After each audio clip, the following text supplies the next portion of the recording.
तौ पुनः पुनः। ईश्वरो गुरुरात्मेति मूर्तिभेद विभागिने व्योमवद्व्याप्तदेहाय दक्षिणामूर्तये नमः। ओम आप्यायन्तु ममांगानि वाक्प्राणचक्षुः श्रोत्रं मथो बलमेन्द्रियाणि च सर्वाणि। सर्वं ब्रह्मोपनिषदं माहं ब्रह्म निराकुर्यां मा ब्रह्म निराकरोद। निराकरणमस्तु अनिराकरणमस्तु तदात्मनि। निरतेयोपनिषत्सु धर्मास्ते मयि सन्तु ते मयि सन्तु। ओम शांति शांति शांति। अथ पंचमाध्यायस्य तृतीय खंड। इसमें पंचाग्नि विद्या का निरूपण।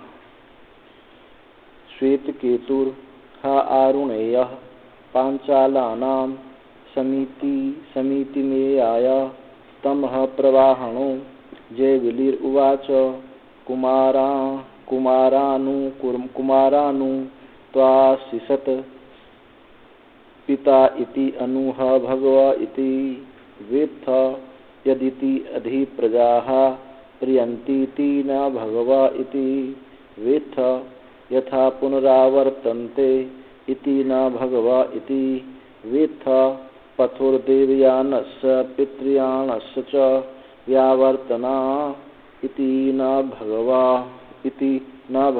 इति वेत्थ यथासौ लोको न सम्पूर्यते इति न भगव इति वेत्थ यथा पंचम्याम् आहूतौ आपः पुरुषो वतसो भवन्तीति नैव भगव इति। अथनु किमनु अनिशिष्टो अवोचथा यो हि इमानि न विद्यात् कथं सुअनुशिष्टो ब्रूवीत इतिह अयस्त पितृ अर्धमेयाय तम होवाच अनुशिष्य वाव किल मां भगवान् अब्रवीत् अनुत्वाशिषमिति। पंचमाराजन्यबन्धुः प्रश्नान् प्राक्षीत् तेषां नैकञ्चन सकं मयि कञ्चन सकं विवक्तुमिति स होवाच यथा मातं तद एतान वदो यथा अहम एषां न कंचन वेद। यदि अहम इमान वेदिष्यं कथं ते न वक्ष्यामि।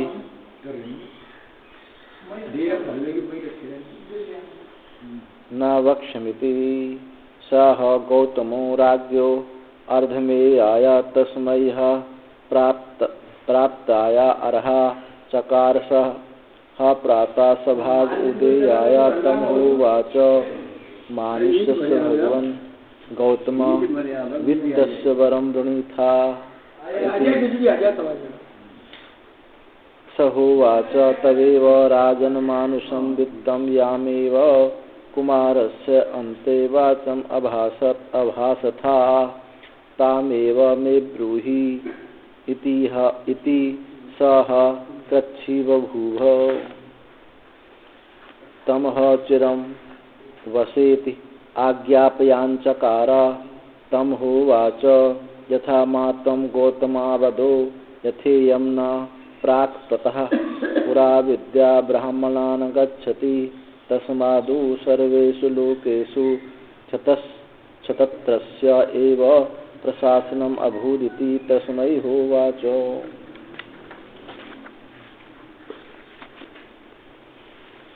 श्वेतकेतु आरुणे पांचालानां समिति में आया तमः प्रवाहणो जयवलिरुवाच कुमारानु त्वा अशिषत पिता इति अनु ही भगवा इति। यह आख्यायिका है। इसमें अग्नि विद्या पंचाग्नि विद्या को बताया गया है। ब्रह्मादि स्तंभ पर्यंता संसार गतयो वक्तव्या। वैराग्य हेतु हेतुर्मुमुक्षूणाम इति अतः आख्यायिका आरभ्य। ब्रह्मा से लेकर के स्तंभ पर्यंत संसार की गति कहनी चाहिए, बतानी चाहिए। क्यों? वैराग्य हेतु मुमुक्षाणाम, क्योंकि मुमुक्षुओं के लिए ये वैराग्य का हेतु है। संसार की गति पता चले तभी संसार से वैराग्य होगा। इति अतः आख्यायिका आरभ, इसीलिए ये आख्यायिका आरंभ की जाती है। क्या है आख्यायिका? श्वेत केतुर नाम तो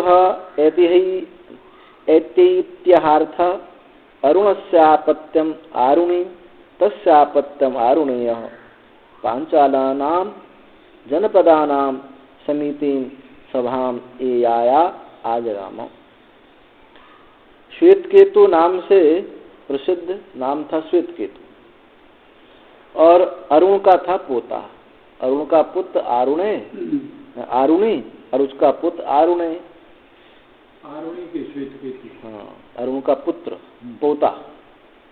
अरुण का पुत्र था, हो गया आरुणी, और आरुणी का पुत्र होगा आरुणे।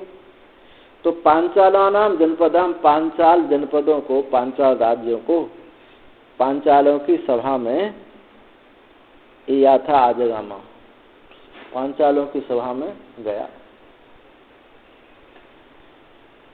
तम आगतवंतम ह प्रवाहणो नामतः जीवलस्यापत्यम जैवलिर उवाच उक्तवान।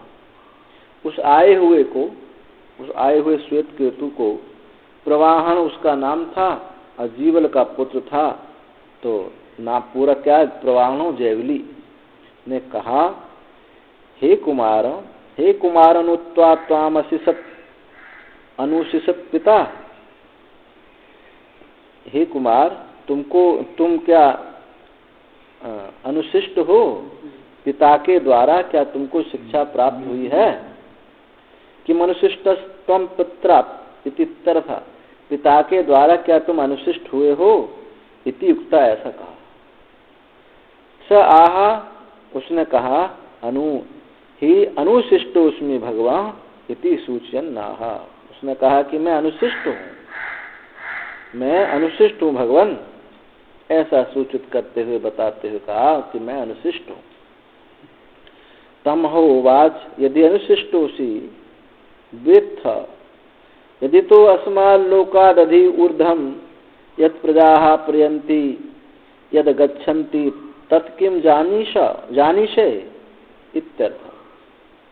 उसने प्रवाहन ने पूछा, उनको पूछा श्वेत केतु को, यदि अनुशिष्टोसि, यदि तुम अनुशिष्ट हो, शिक्षा को प्राप्त किए हो, तो बताओ। 5 प्रश्न यहाँ किए। वेत्थ, तो कहो, यदि जो इस लोक से ऊपर जो प्रजाएं मर करके जाती है, यत गच्छन्ति तत्किम, जाने से जो कहाँ जाती है, क्या तुम जानते हो? ये प्रजा मर करके कहाँ जाती है, इसके विषय में जानते हो?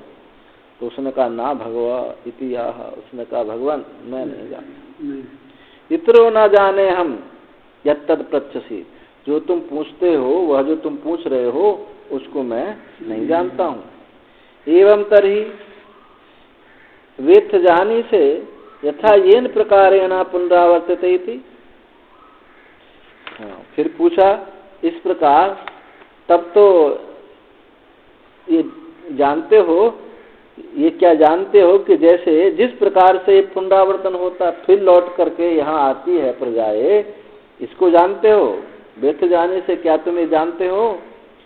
तो इति ना भगवा इति प्रत्याह। उसने कहा, नहीं भगवान, मैं नहीं जानता। फिर कहा, वेत्थ पथो मार्गयोः सह प्रयाणयोः देवयानस्य पितृयानस्य च व्यावर्तनम इतर वियोग स्थानम सह गच्छताम इत्यर्थ। ये जो देवयान और पितृयान, 2 मार्गों का जो साथ साथ चलते हैं, एक नहीं है, साथ साथ चलते हैं, कुछ दूरी तक एक ही रास्ता है। फिर जाकर के पितृयान और देवयान व्यावर्तनम इतर वियोग स्थानम, कौन सा वो बिंदु है, कौन सी वो जगह है जहां से दोनों अलग अलग हो जाते हैं? इतर इतर वियोग स्थानम से गच्छता मित्र था तो कहा ना भगवान नहीं जानता। फिर एक प्रश्न और पूछा, और 2 प्रश्न और, ये 3 हो गए। चौथा प्रश्न कहा, वेद था क्या तुम जानते हो यथा असौ लोकः पितृ संबंधी यम प्राप्य पुनरावर्तन्ते बहुवी प्रियद्भिरपि येन कारणेन न संपूर्यते। क्या ये तुम जानते हो, जो पितृ संबंधी जिसको प्राप्त करके पुनरावर्तन हो जाता है, जिसको भी मैंने कहा कि जिसको पहले जाते हैं फिर लौट आते हैं, तो जिसको प्राप्त करके पुनरावर्तन होता है बहुत सारे मरने वालों के द्वारा, तो जिस कारण से वो भरता नहीं है उस कारण को जानते हो कि वो भरता क्यों नहीं है वो लोग? हाँ, इतने मर मर के यहाँ से जा रहे हैं लेकिन भरता ही नहीं है। न भगवती प्रत्याह, कहा कि भगवान मैं नहीं जानता। वेद था यथा येन क्रमेण पंचम्याम पंच संख्याकायाम आहूतायाम आहुति निवृत्ता आहुति साधनाश्च आपः पुरुषवत्सः पुरुष इति एवं बचो विधानम यासाम हूयमानानां क्रमेण षष्टि आहुति भूतानां ता पुरुषवत्सः पुरुष शब्द वाच्या भवन्ति पुरुषाख्या लभन्ते इत्यर्थ।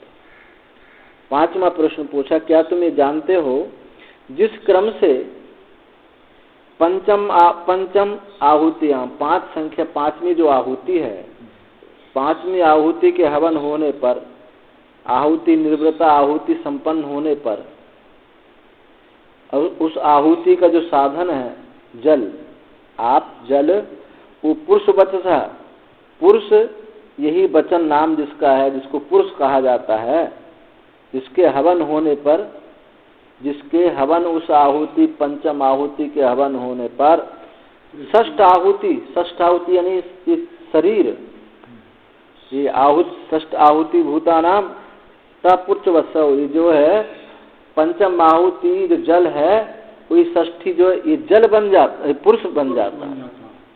पंचम आहुति के होने पर वो जल जो है ये पुरुष संज्ञा हो जाता है, उसका पुरुष नाम हो जाता है। क्या इसको तुम जानते हो? इत्युक्तो नैव भगवः, भगवान नहीं जानता। इतियाह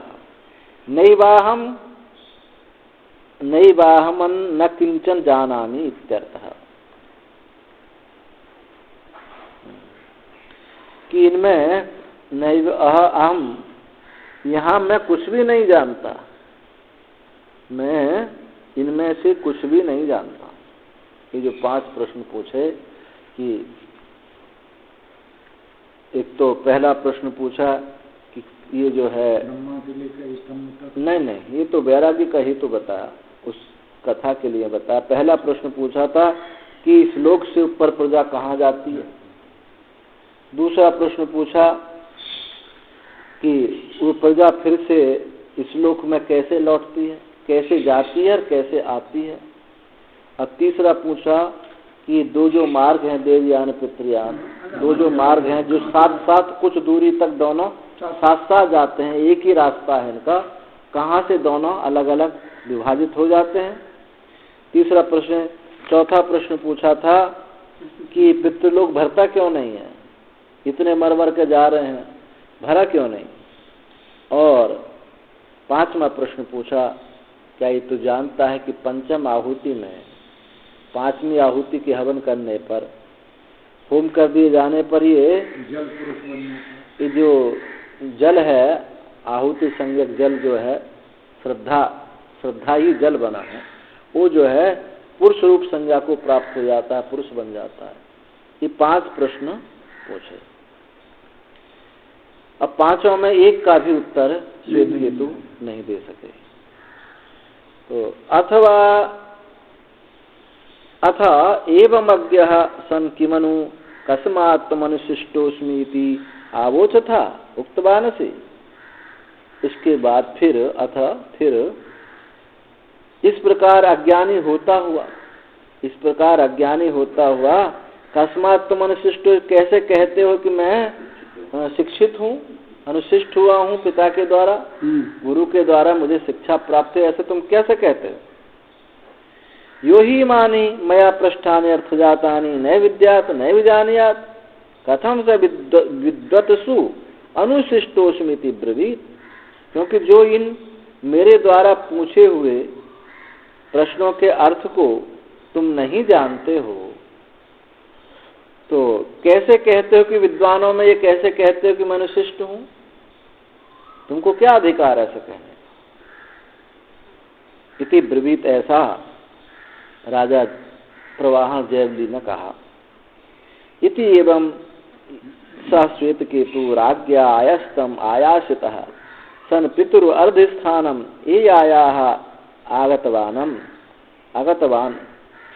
तम पितरम उवाच अनुशिष्यद अनुशासनम अकृत्यैव माम मा किल भगवान समावर्तन काले अब्रवीत उक्तवान अनुत्वा शिष्यन आशिषम त्वामिति। इस प्रकार राजा के पूछने पर श्वेत केतु राज्ञास्त आयासता, राज्ञा से पीड़ित होकर, राजा के वचनों से दुखित सा होकर के पितृ अर्धम, अर्ध बोलते हैं स्थान को, पिता के स्थान पर आ गया। तमहा पितरम उवाच, और पिता को बोला अनुशिष्य अनुशिष्यम, मुझे अनुशासन कृत्वा, मेरा अनुशासन किए बिना, मुझे शिष्ट किए बिना, और मुझको कह दिया भगवान समावर्तन काल में कि ये कहा कि उक्त कि तुम जो है त्वाम अशिषम अनुशिषम त्वाम, तुम अनुशिक्षित हो गए हो, तुम शिक्षित हो गए हो, मैंने तुम्हें शिक्षा दे दी है, ऐसा आपने कह दिया। मैं शिक्षित नहीं हूँ, क्यों नहीं हूँ? यतः, क्योंकि पंच संख्याकान प्रश्नान माम राजन्य बंधु राजन्या बंधो अस्ति अस्यैति राजन्य बंधु स्वयं द्रुवृत इत्यर्थ। क्योंकि 5 संख्या वाले 5 प्रश्नों को, संख्या में जो 5 थे, उन प्रश्नों को माम मुझको, राजन्य बंधु, राजन्य किसको बोलते हैं? क्षत्रिय। राजन्य बंधव अस्य इति राजन्य बंधु, जो जिसके बंधु क्षत्रिय हों, जिसके भाई क्षत्रिय हों, वो कौन है? राजन्य बंधु, अर्थात क्षत्रिय राजा। और क्या था उसमें कह रहा है, गुस्से में कह रहा है, स्वयं दुर्वृत्त इत्यर्थ, और स्वयं वो दुर्वृत्त था, दुराचारी है। हम ब्राह्मण, एक सदाचारी, सत्यनिष्ठ, धर्मनिष्ठ, और वो तो अपने ऐसे आराम भोग में मस्त रहता है। वो हमसे 5 प्रश्न पूछा, प्राक्षित पृष्ठवान, हमसे पूछा, तेषां प्रश्नानां न कंचन एकमपि नाशकम न शक्तवान अहम विवक्तुम विशेषेण अर्थ तो निर्णयतुम इत्यर्थ। उसने 5 प्रश्न पूछे, उनमें से एक का भी उत्तर देने के लिए, मैं उसकी एक का भी व्याख्यान करने के लिए, विशेष रूप से अर्थ ख्यापन करने के लिए, निर्णय करने के लिए भी मैं समर्थ नहीं हुआ। स होवाच पिता वह यथा माम वत्स त्वाम तद आगतम आत्र एव एतान प्रश्नान वद। वो पिता बोला, पिता ने कहा, जैसे मुझको, हे पुत्र, जो मुझको तुम तदा आगतम, यहाँ आ गए हो, यहाँ एतान प्रश्नान, जो तुम यहाँ आए हो बिना बताए, तो इन प्रश्नों को मुझको कहो, कौन प्रश्न है? एतान प्रश्नान बदा, उक्तवान से उन प्रश्नों को बताओ। तेसाम न कंचनाशकम विवेनक, तुम जो उनमें से एक की भी व्याख्यान करने के लिए, अर्थ निर्णय करने के लिए जो तुम असमर्थ थे। वक्तुमिति तथा माम जाने ही, यानी उन्होंने कहा, यहाँ कुछ शेष है पंक्ति में, भाष्य में थोड़ा अवशिष्ट है जो कहा नहीं है, यहाँ एक पंक्ति और होनी चाहिए। तद जब कहा कि मैं कुछ भी नहीं जानता, न एक कंचनाशकम विभुनित्यमिति, तो कहा उन जो श्वेत केतु ने बताया था। तो यहाँ विशिष्ट ये बात है कि उन प्रश्नों को कहो हैं, एक भी नहीं, तो यहाँ थोड़ा सा विशिष्ट समझना चाहिए।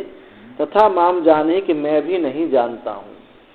पिता ने कहा कि माम, मुझको जाने मैं भी नहीं जानता हूँ। तदीय अज्ञाने न लिंगे न मम तद विषयम अज्ञानम जाने ही। तुम्हारे अज्ञान के चिन्ह से ये स्पष्ट होता है कि मैं भी उन प्रश्नों को नहीं जानता, क्योंकि तुम नहीं जानते हो तो मैं भी नहीं जानता, क्योंकि मैंने अपनी संपूर्ण विद्या तुमको दी है। लिंग से तद विषय अज्ञानम जाने ही, उस अज्ञान को मुझको जानो, मेरे माम जाने ही, ये जानो कि तुम्हारे अज्ञान के चिन्ह से मेरा उस विषय में अज्ञान है, ऐसा जानो। मैं भी नहीं जानता हूँ। कथम यथा हमेशा प्रश्नानाम एक अंचन एकमपि न वेदा न जाना। जैसे मैं इन प्रश्नों को एक को भी, मैं कंचनम एक को भी नहीं जानता हूँ। किस प्रकार नहीं जानता हूँ? क्योंकि तुमने नहीं जाना तो मैं नहीं जानता हूँ। यथा त्वम एवंगतान एतान प्रश्नान न जानिसी, जैसे तुम इन प्रश्नों को नहीं जानते हो, तथापि एतान न जाने इत्यर्थ। जैसे तुम इन प्रश्नों को नहीं जानते हो, वैसे मैं भी इन प्रश्नों को नहीं जानता। अतो मई अन्यथा भावो न कर्तव्य, इसलिए मुझ में अन्यथा भाव मत करो कि तुमने विद्या मुझसे छुपा ली या पूरी मुझे विद्या छुपा ली, कुछ अनुशिष्ट नहीं किया, ऐसे अन्यथा भाव मुझ में मत करो। कुतः एतदेवं यतो यदि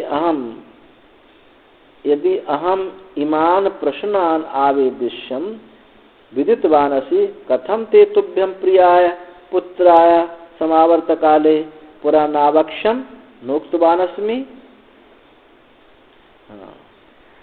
ये जो तुमने प्रश्न पूछे हैं, क्योंकि यदि मैं इन प्रश्नों को अविदिष्यम विदितवान से जानता होता तो कैसे तो अपने प्रिय पुत्र के लिए समावर्तन काल में के पहले इनको ना कहता, अवश्य ही कहता। इत्युक्त्वा, ऐसा कह करके सह गौतम गोत्र तो राज्ञो जैवले अर्ध स्थानम एयाय गतवान। गोत्र से क्या है? गौतम। और वैसे नाम क्या था उनका? नाम था श्वेत केतु का ही था।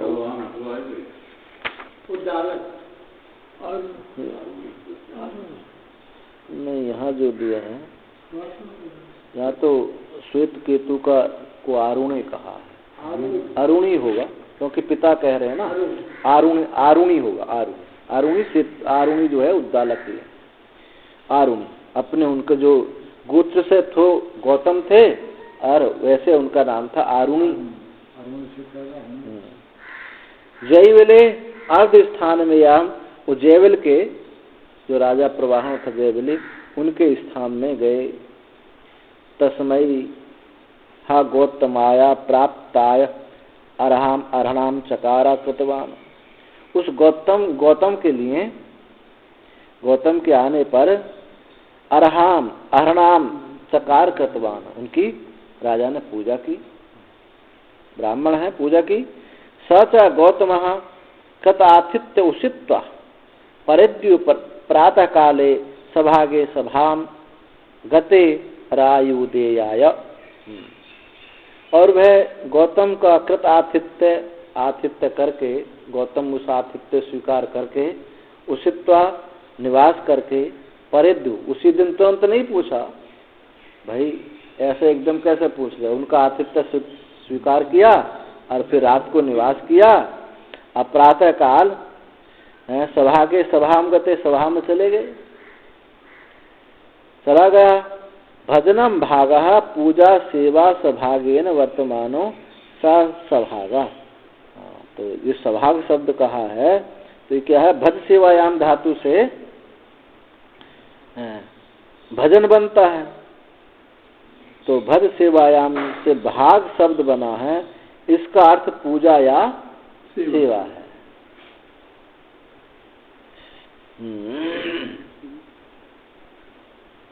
जो राज्यसभा में राजा अन्य लोगों द्वारा पूजित विद्यमान था, वो स्वयं जो गौतम थे, जो अन्य लोगों के द्वारा पूजित विद्यमान थे, वे स्वयं राजा के पास गए। तम उवाच गौतम राजा मानुषस्य भगवन् गौतम मनुष्य संबंध निमित्तस्य ग्रामादेर वरम वरणीयम कामम वरणी था प्रार्थेय था। तम उवाच गौतम, उस गौतम को बोले, राजा बोले, मानुषस्य भगवन्, हे गौतम, मनुष्य संबंधी, मानुषस्य यानी मनुष्य संबंधी धन क्या है, ग्राम आदि, उनको आप वरण करने योग्य है, उनको गुणी था प्रार्थ्य था, उनको आप प्राप्त करें। ब्राह्मण लोग जाते कुछ ना कुछ तो देते ही थे राजा लोग, तो इनकी अभिष्ट कामना हो उसे आप हमसे प्रार्थना उनसे उनकी प्रार्थना करो। आप कहिए आप किस लिए आए हैं, क्या मांगना चाहते हो। स होवाच गौतमः तवेव तिष्ठतु राजन मानुषम वित्त। राजन, ये जो मानुष वित्त है, मनुष्य संबंधी जो वित्त है, वे आपका ही होवे।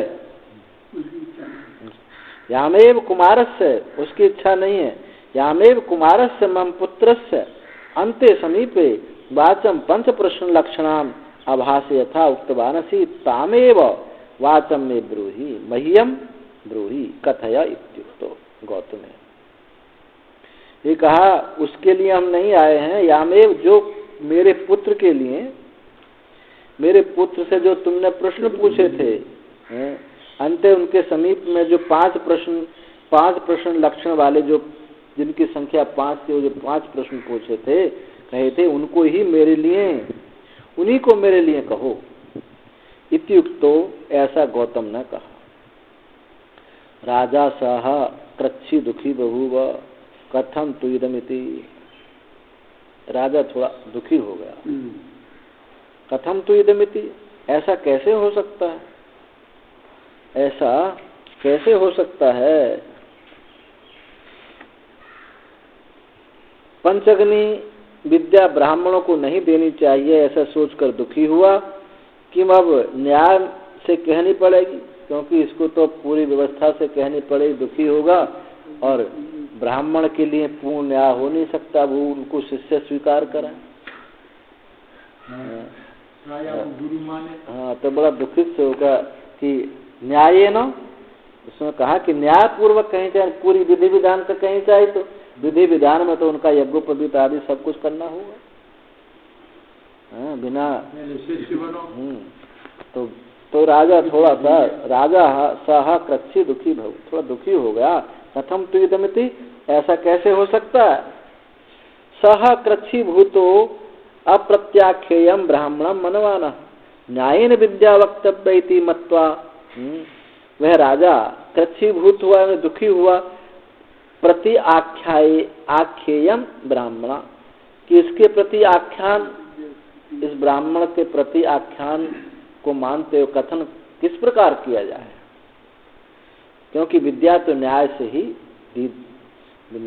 कहनी चाहिए, विधि विधान से, नियम से कहनी चाहिए। इति मत्वा तमः गौतम चिरम दीर्घकालम, बस ऐसा मान करके कि ठीक है, जब कह रहे हैं तो उन्होंने कहा है, वक्तव्य मत मान करके कि गौतम चिरम दीर्घकालम बस, आप दीर्घ काल तक यहाँ वास करो। जैसे ब्रह्मचारी वास होता है, ऐसे तुम यहाँ वास करो। नियम तो विद्या का यही है कि आते तुरंत जो है, हाँ ना, जा रहे हैं तो हमारी बात सुन पहले भाई, हमारी बात सुन लो, नहीं तो बेकार हो जाएगा। अभी मौका है, वो भी नहीं सुनना नहीं चाहता है तो भी सुनो, जबरदस्ती सुनो। एक महात्मा है हमारे उधर, वो कहे कि बस चलते चल भी रहो तो चलने ना दे, पकड़ के बैठ जा। अरे सुन, खुद सुनो, अरे महाराज टाइम थोड़ा, वो कहा, अरे सुनो, ऐसा करते थे। तो ये विद्या की विद्या देने की लेने की रीति नहीं, कहने का मतलब। और ये भी रीति नहीं है।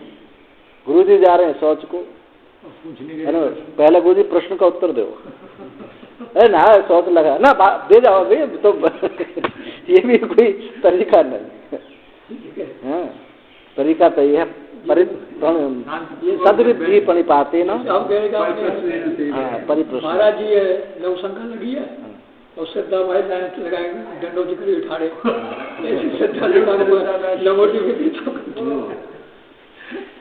तो कहते हैं न्याय से कहनी चाहिए ऐसा मान करके, गौतमम चिरम दीर्घ कालम बसा, हे गौतम दीर्घ काल वास करो, इति एवं अज्ञापन चकारा, ऐसी आज्ञा दी कि आप वास करो।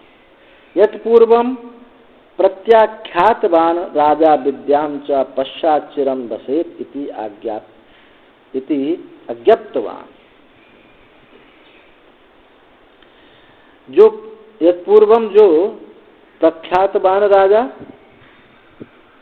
प्रख्यातवान इति मानुषस्य वित्तम वरम वंश इति अनेनैव अर्थात विद्या प्राख्यायति। तो ब्राह्मण को आदेश देने से राजा को जो प्रत्यावाय दोष लग रहा है कि भाई ब्राह्मण को आज्ञा देनी है, दोष लगता है, क्यों नहीं लगा? तो राजा ने पहले किस विद्या के विषय में कहा था और बाद में जिसके लिए 1 वर्ष, पहले कौन सी विद्या के लिए कहा था और फिर बाद में 1 वर्ष पर्यंत रहने की आज्ञा दी। इस कारण हेतु वचन कथन ब्राह्मण को प्रत्यवाय से मुझसे क्षमा भी मांगनी चाहिए। पहले तो कह दिया, पहले कहा नहीं देते हैं तो भी ठीक नहीं। तो ये सब उससे क्या है, यत् प्रख्यातवान राजा विद्या च पश्चात, बाद में कहा कि वास करो। तो तस्मिन् निमित्तम ब्राह्मण क्षमापयति हेतु वचन उक्ता, उसके निमित्त ब्राह्मण से वो क्षमा कराना चाहता है कि भाई आप क्षमा कीजिए, हमने आपको कहा कि यहाँ 1 वर्ष वास करो, हमने एक दीर्घ काल तक यहाँ वास करो, हम इसको क्षमा कीजिए। तम हो वाच राजा सर्वविद्यो ब्राह्मणोपि सन यथा येन प्रकारेण माम हे गौतम आवत्स तुम तामे विद्या लक्षणाम वाचम में ब्रूहि। तब उसको राजा बोले, सर्व किसको? सर्वविद्य, जो सब विद्याओं को जानने वाले ब्राह्मण हैं। सर्वविद्यो ब्राह्मणोपि, सब विद्याओं से संपन्न ब्राह्मण होते हुए भी यथा येन प्रकार, जिस प्रकार से माम हे गौतम आदर्श, कि ये जो कहा कि गौतम अवदस्व त्वामे विद्या लक्षणाम वाचे, मेरे लिए का उस विद्या को कहो जो गौतम ने कहा था कि मेरे लिए इस विद्या को आप कहो जो ब्राह्मण सब विद्याओं को जानने वाले हैं। कि अज्ञानात् तेन तम जानी ही, उस अज्ञान से ही, अज्ञान के कारण तेन तम जानी ही, उससे मैं बताता हूँ कि तुम्हारा ज्ञान ये क्यों है। तेन, उसके कारण ही तुम जानो, क्योंकि ये जो अज्ञान तुमको प्राप्त हुआ इस विद्या का कारण क्या है, जबकि सब विद्याओं से संपन्न होते हैं ब्राह्मण, सब विद्याओं से संपन्न ब्राह्मण, और तुम इस विद्या को नहीं जानते, तो इसमें कारण है। तत्रास्ति वक्तम, उसको वही कहना चाहिए, यह कहना चाहिए वहाँ कि था येन प्रकारेण इयं विद्या प्राक तत्व ब्राह्मणान न गच्छति न गतवती। जिस प्रकार से ये विद्या प्राक, पहले तत्व ब्राह्मण, तुम ब्राह्मण से पहले ये विद्या नहीं गई थी किसी के बाद, ये जो आज हम विद्या बता रहे हैं, तुम ब्राह्मण से पहले किसी के पास थी नहीं, क्षत्रियों के पास विद्या थी, ब्राह्मणों के पास नहीं थी। न चाहे ब्राह्मण अनया विद्या अनुशासित बनता, इस विद्या से ब्राह्मण अनुशासित नहीं थे, इस विद्या से ब्राह्मणों को ये विद्या प्राप्त नहीं थी। तथा एतद प्रसिद्धम लोके यथा तस्मात् पुरा सर्वेषु लोकेषु छत्रस्य छत्र जाते एव अनया विद्या प्रशासनम प्रशासित्वम शिष्याणाम अभूद बभूव। हाँ, तथा ये प्रसिद्ध लोक में है, ये बात लोक में प्रसिद्ध है, उससे जो पहले पूर्व में सब लोकों में क्षत्रियों का ही, क्षत्रिय जाति का ही अनया विद्या, इसी विद्या से प्रशासन था। प्रशासित यानी बताने वाले ये क्षत्रिय ही इस विद्या को जानने वाले थे। शिष्याणाम अभूप प्रशासित्वम, शिष्याणाम शिष्यों के को यही बताने वाले थे। और उससे पहले ब्राह्मणों को नहीं बताया, क्षत्रियों को बताई, क्षत्रिय परंपरा थी। इसमें दो परंपरा हैं, ब्रह्म ऋषि और राज ऋषि। गीता में जो परंपरा है, बहुत ग्रंथ, अधिकांश ग्रंथ राज ऋषि परंपरा के हैं और कुछ ग्रंथ ब्रह्म ऋषि परंपरा के। अब गीता जो है राज ऋषि परंपरा का है, योग वासिष्ठ राज ऋषि परंपरा के। एवं विवस्वते योगो प्रोक्तवानमव्ययम् विवस्वानमन्वे प्राह मनुरिच्छा कवे ब्रुवी, ये परंपरा है। 51 जनक तत्ववेता हुए परंपरा। तो शिष्याणाम अभूत बभूव, उन शिष्यों का उन्होंने ही अनुशिष्ट शासन किया था।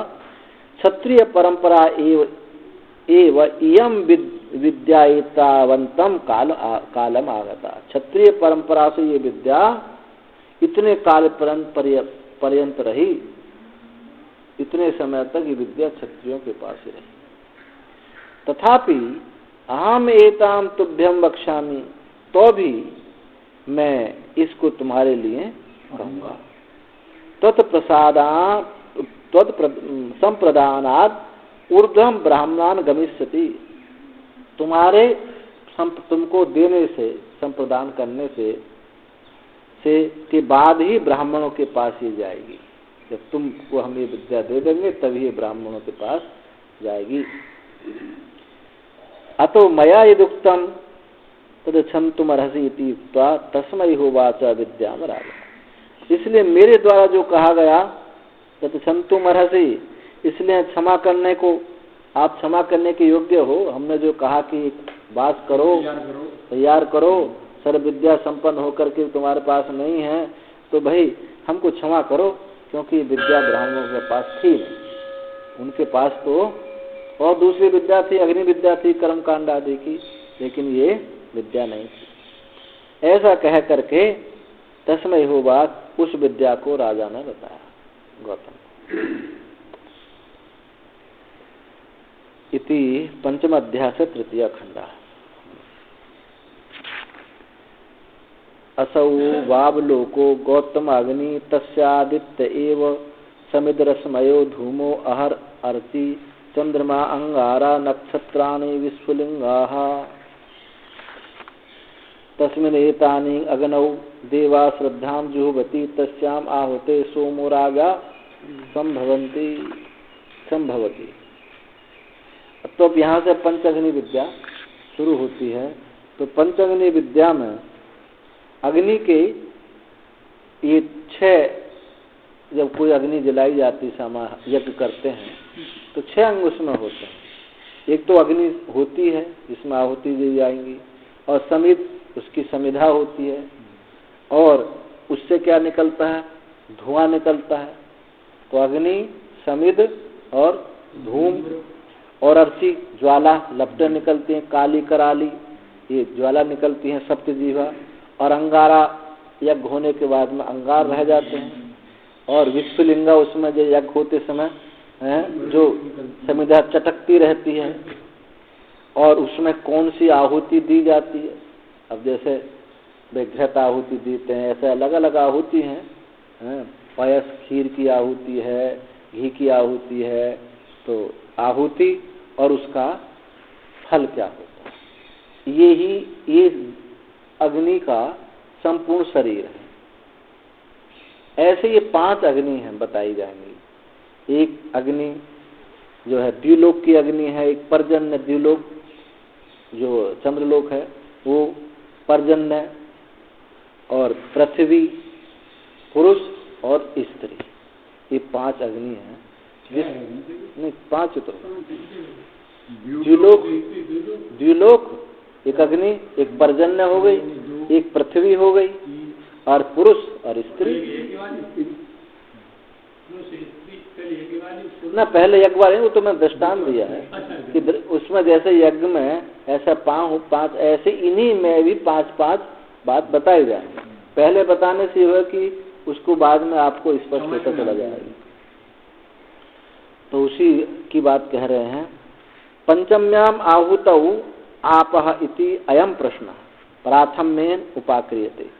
जबकि ये 5वां प्रश्न था कि पंचम आहुति में ये जल जो है पुरुष संज्ञा हो जाता है, ये 5वां प्रश्न था, परंतु 5वें प्रश्न को सबसे पहले ले रहे हैं। पंचम आहुतौ पंचम्याम आहुतौ आपः इति अयम प्रश्न प्राथम्येन उपाक्रियते। पहले ही उसका निराकरण करते हैं, पहले उसको बताते हैं। तद अपाकरणम अन्वित एसाम अपाकरणम अनुकूलम भवेदिति। क्यों उसके अपाकरण के अन्वित बाद ही उस पहले इसका निराकरण हो जाएगा, तो तेसाम अपाकरण अनुकूलम, तो बाद के जो प्रश्न हैं, अन्य जो 4 प्रश्न हैं, वो सरलता अनुकूल हो जाएंगे, समझ में ठीक से आ जाएंगे। इसलिए पहले 5वें प्रश्न की व्याख्या करते हैं। अग्निहोत्राहुत्यौ कार्यारंभो यह स उक्तो वात्सने के तम प्रति प्रश्न।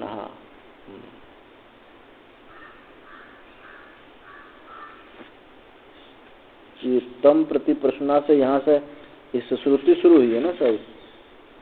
तो अधिक कैसे दे रखा आपका, हमारा छपा नहीं ना। तम प्रति प्रश्न जो लिखा है यहाँ, वो इन्वर्टेड कॉमा लगाए है ना, तो यहाँ से श्रुति शुरू हो रही है क्या? ये अग्निहोत्र में 2 आहुति दी जाती हैं, एक प्रातः और एक सांझ, इसलिए द्विवचन का प्रयोग किया है। अग्निहोत्राहुत्यौ, इन दोनों आहुतियों से कार्य आरंभ जो है, स यह उक्ता, जो यह कहा गया है, वो बात से नहीं, मैं उपनिषद में ये शाखा में कहा, तम प्रति प्रश्न, उसके प्रति प्रश्न है। क्या है? उत्क्रांति आहुत्यौ गति, प्रतिष्ठा, तृप्ति, पुनरावृत्ति, लोकम प्रत्युत्थायी इति। तो भाष्य में उसके प्रति ये प्रश्न है कि 6 चीज हैं। एक तो उत्क्रांति है, और फिर दूसरा है गति, फिर वो गति जाकर वहां प्रतिष्ठित होते हैं।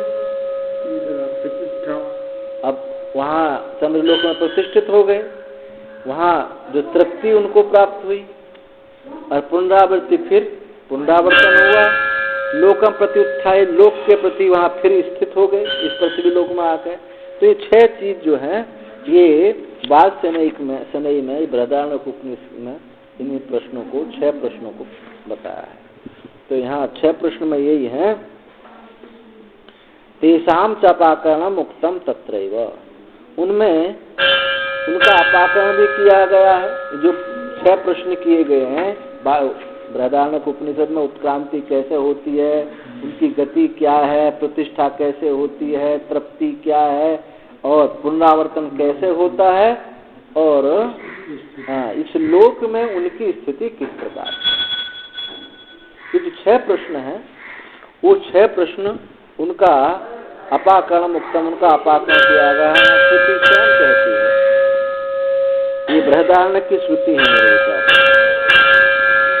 तेवा एते आहुति सुते उत्क्रामतः ते अंतरिक्षम आविशतः ते अंतरिक्षम एव आवाहनीयम कुर्वाते वायुम समिधम मरीचि एव शुक्लम आहुतिम ते अंतरिक्षम तर्पयतः ते ततः उत्क्रामतः इति आद्य एवमेव पूर्वदिवं परितपतः तर्पयतः ते ततः आवर्तते इमाम आविश्य तर्पयित्वा पुरुषम आविशतः ततः स्त्रियाम आविश्य लोकम प्रत्युत्थायी भवे। इस बृहदारण्यक श्रुति। तो इसमें क्या कहा, इसका ऐसे समझे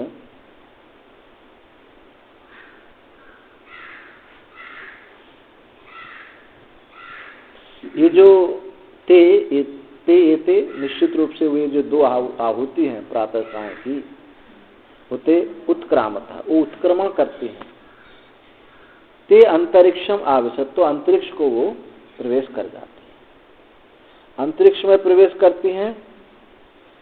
उन 2 आहुतियों से जो अपूर्व बनता है, और ये 10 पौर्णमास याग की बात है। तो 15 दिन में होने वाला याग, 15 दिन में होने वाला जो याग है, दोनों मिलकर के 10 पौर्णमास बनता है। 10 किसको बोलते हैं? अमावस्या को। अब पूर्णिमा तो जानते ही हैं। तो ये अपूर्व रूप से ये आहुतियां यजमान के उत्क्रमण करने पर उत्क्रमण करती हैं। जब ये मनुष्य मरता है तो ये उन आहुतियों में लिपट करके जाता है। ये जीव जो है, उसने अग्निहोत्र जो किया है, उसमें ये लिपट करके जाता है। फिर अंतरिक्ष में वो प्रविष्ट हो जाते हैं। फिर अंतरिक्ष यजमान के जो, क्योंकि उन आहुतियों में लिपट के गया है, लिपटने का मतलब ये है कि जो उसने कर्म किया है उस अपूर्व के साथ, यम यम वापी स्वर्ण भावम, जो भाव है तो उसको वो है कि मैंने अग्निहोत्र किया या पूर्व को प्राप्त हुआ, उसमें लिपटा हुआ है। तो वो जो है आहुति जो अंतरिक्ष में प्रवेश करती हैं और वहाँ अंतरिक्ष में प्रविष्ट होती हैं। फिर अंतरिक्ष में स्थित जो यजमान है, क्योंकि आहुति में लिपट के गया है, के अनुकूल रहकर अपने को आवाहनीय के शब्द से लेती हैं। फिर वो अपने को ऐसा समझती हैं कि हम आवाहनीय अग्नि हैं। उसी अग्नि में वायु को समिधा की तरह करते हैं। फिर वहाँ वायु क्या बन जाती है? समिधा बन जाती है। जो वो है ईंधन बनती है। अंतरिक्ष में आवाहनीयम, अंतरिक्ष में आवाहनीय करती हैं, और वहाँ जो है कुर्बाते वायु समिधम, और वायु जो है वहाँ समिधा बन जाती है। यानी उस वायु के माध्यम से फिर वो वायु के माध्यम से तो आहुति जाती है। तो मरीचि रेव शुक्लम आहुति, तो अंतरिक्ष में क्या ऐसी आहुति तो है नहीं, वहाँ तो सूर्य की किरणें हैं। जो स्वच्छ आहुति हैं उन किरणों के साथ अंतरिक्षम तर्प्यतः, वो अंतरिक्ष में तृप्त रहती हुई ततः उत्क्रामत, फिर वो वहाँ से उत्क्रमण करती हैं। उन शुद्ध आहुति के साथ किरणों को ग्रहण कर लेती हैं, किरणों को ग्रहण करती हैं, और फिर वे अंतरिक्ष में इस यजमान को फलोन्मुख करती हुई, तृप्त करती हुई, और अंतरिक्ष से फिर वे यजमान के साथ उत्क्रमण करती हैं। इति अद्यैव पूर्व दिवम तर्प्यतः ते ततः आवर्तते, और यजमान के साथ वो द्विलोक में फिर प्रवेश कर जाती हैं। फिर उसी को, अब जैसे यह अंतरिक्ष में आवाहनी अग्नि बनाई थी, वहाँ समिधा बनाई थी वायु को, अब ऐसे द्विलोक में अब उसको आवाहनी अग्नि हो गई, और उसमें फिर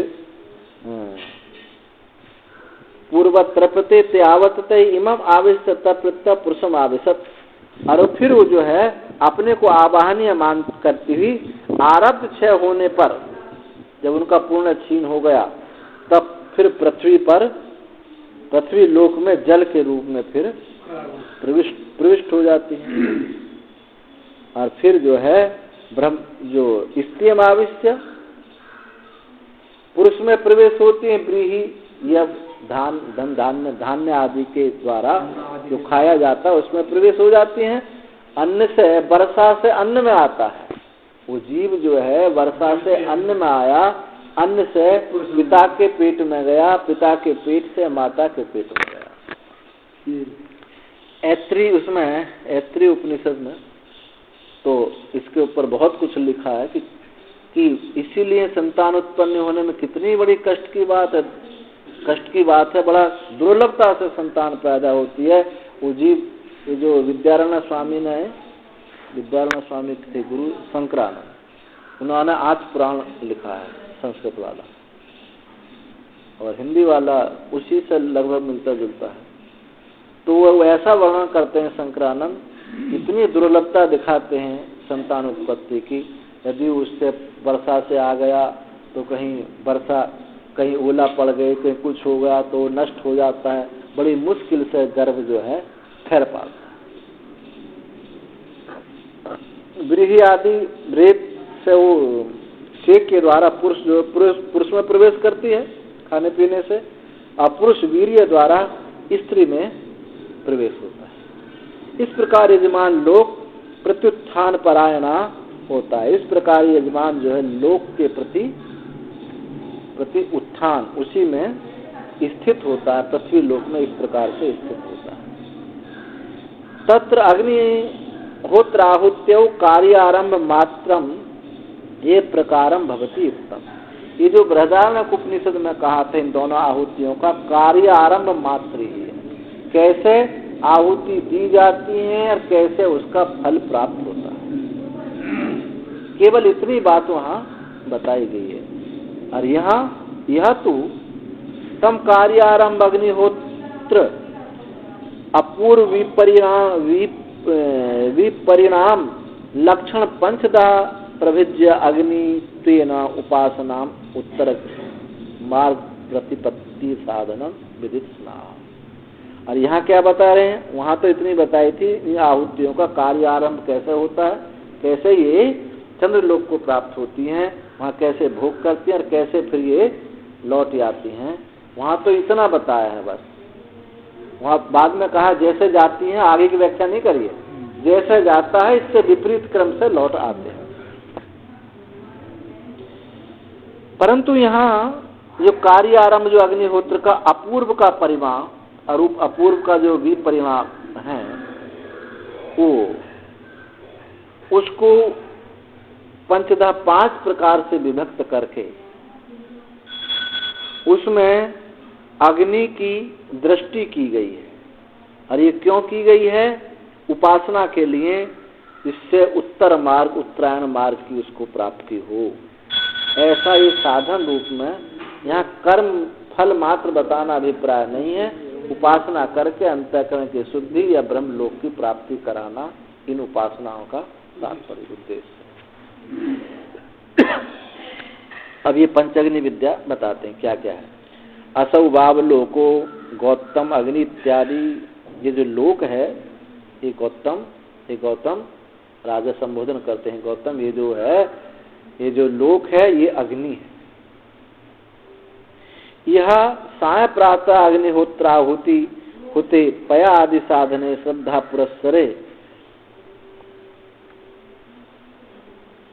पुरस्सरे आवाहने अग्नि समित अर्ची चिंगार विस्फुलिंगा भाविते कर्ता आदि कारक भाविते अंतरिक्ष क्रमेण उत्क्रम्य द्विलोकम प्रविशन्त्यो सूक्ष्म भूते समवायित्वाद अपशब्दवाच्य।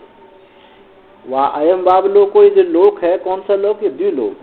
ये जो द्विलोक है ये अग्नि है।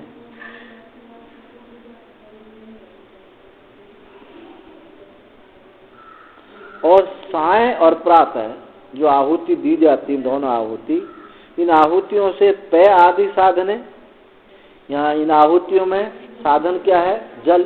अब जो सोम आहुति दी जाती है वो भी तो द्रव्य है ना, जो सोम आहुति दी जाती है वो भी जल है, तो यह इसलिए जल यहाँ कहा है, द्रव की प्रधानता। तो अग्निहोत्र आदि के जो पेय आदि साधन में श्रद्धा पूर्वक आवाहन अग्नि में जो हवन किया जाता है, तो उससे क्या होता है, वहाँ आवाहन अग्नि द्विलोक हो गई, आवाहन अग्नि और समिध, धूम, अर्ची, अंगारा, विश्वलिंगा, भाविता, कर्ता आदि कारक, आहुति और उसका कारक से भावित हुई अंतरिक्ष क्रम से ये जो है उत्क्रमण करके द्विलोक में प्रवेशन कर, ये दोनों आहुति द्विलोक में चंद्रलोक में प्रवेश करते। सूक्ष्म भूते समवायित्वात् अपशब्दवाद। सूक्ष्म है, दोनों आहुति बहुत सूक्ष्म है और जल से इनका समवाय संबंध होने के कारण बिना जल के कोई भी कर्म संभव नहीं। कोई भी कर्म जो है वैदिक कर्म बिना जल के संभव नहीं। आचमन करेंगे तो जल से करेंगे, प्रोक्षण करेंगे तो जल से करेंगे, सब जल के बिना संभव नहीं है। जल की प्रधानता अपसंवायित्वात्, इसलिए जल के संबंध होने के कारण इसको अप शब्दवाच्य ही कहा है। और क्या, श्रद्धा हेतुत्वाच्च, श्रद्धा शब्दवाच्य।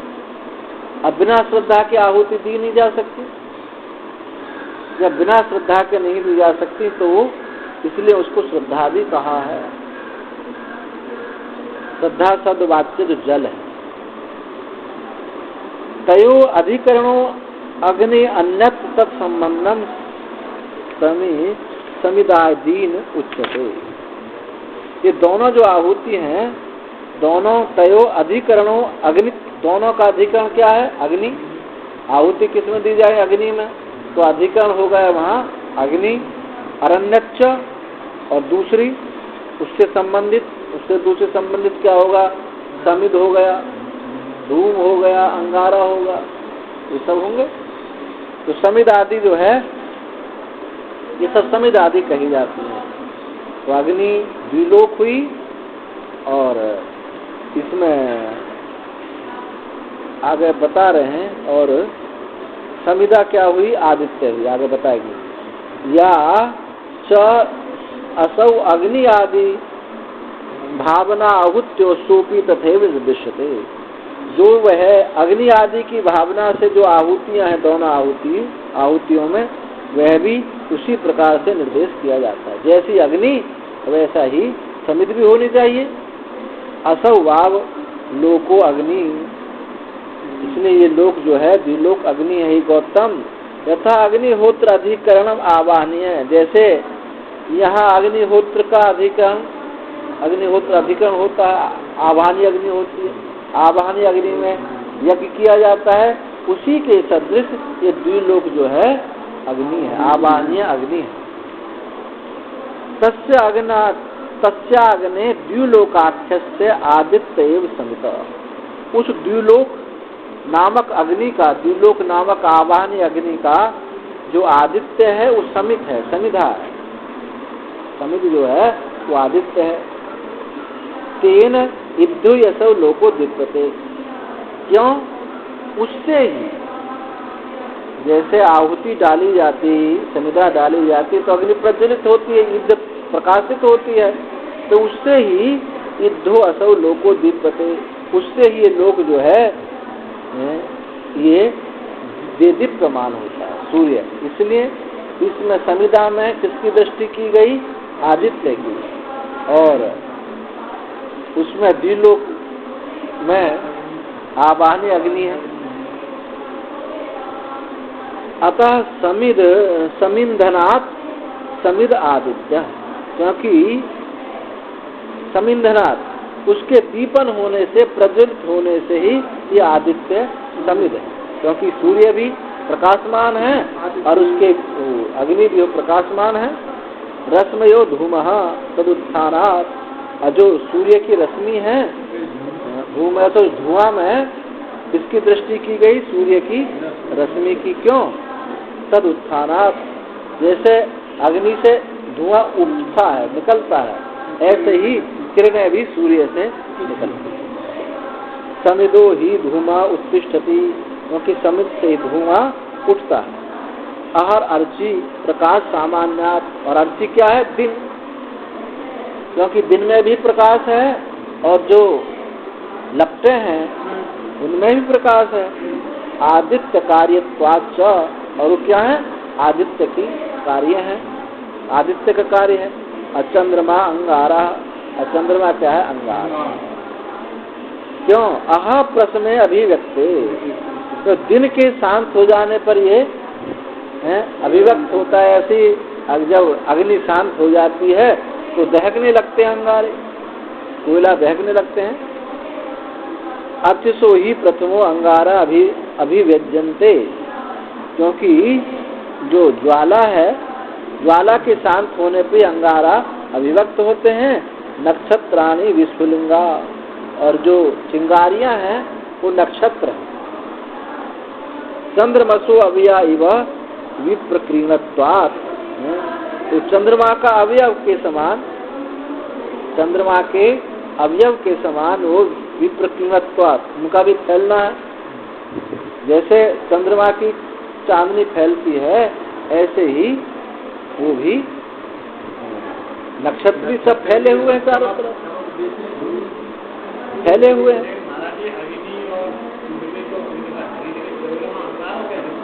अंगार बताए तो, आप बताया तो था, आह प्रश्न अभिव्यक्ति, जैसे अग्नि के शांत हो जाने पर अंगारा होता, अग्नि में अंगारा नहीं होता है, अग्नि के शांत होने पर अंगारा होता है, ऐसे ही दिन के शांत होने पर चंद्रमा आता है।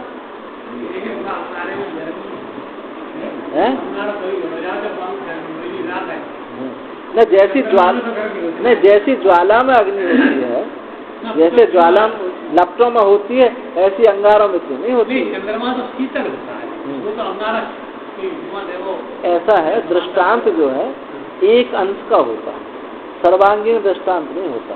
अब जैसे रस्सी में सांप का दृष्टांत दिया जाता है, अब वहाँ केवल एक अंश में ये बताया जा रहा है कि जैसे रस्सी में सांप होता है, रस्सी में भ्रांति क्यों हो जाती है? क्योंकि वो भी लंबा है, वो भी गोल है। अंगारे की लालिमा, चंद्रमा की लालिमा तो नहीं, चंद्रमा की तो सफेद उज्जवल होती है, वो नहीं, एक अंश में दृष्टांत हो। दृष्टांत यदि सर्वांगीण दोनों समान हो जाए तो दृष्टांत कहा बना? दृष्टांत और दाष्टांत एक ही हो जाएंगे। अब प्रतिबिंब और बिंब यदि एक ही हो जाए तो उसको प्रतिबिंब क्यों कहा जाए? तो दृष्टांत और दाष्टांत में एक अंश में होता है, सर्वांग अंश में नहीं हो सकता। आप पूरे को लगाओ तो कैसे हो जाए? एक अंश में इतना ही अंश है कि जैसे अग्नि शांत होती, अंगारे होते, ऐसे दिन के शांत होने पर ये चंद्रमा होता है।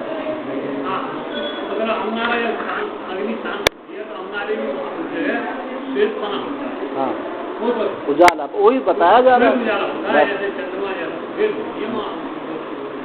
वही बताया जा रहा है।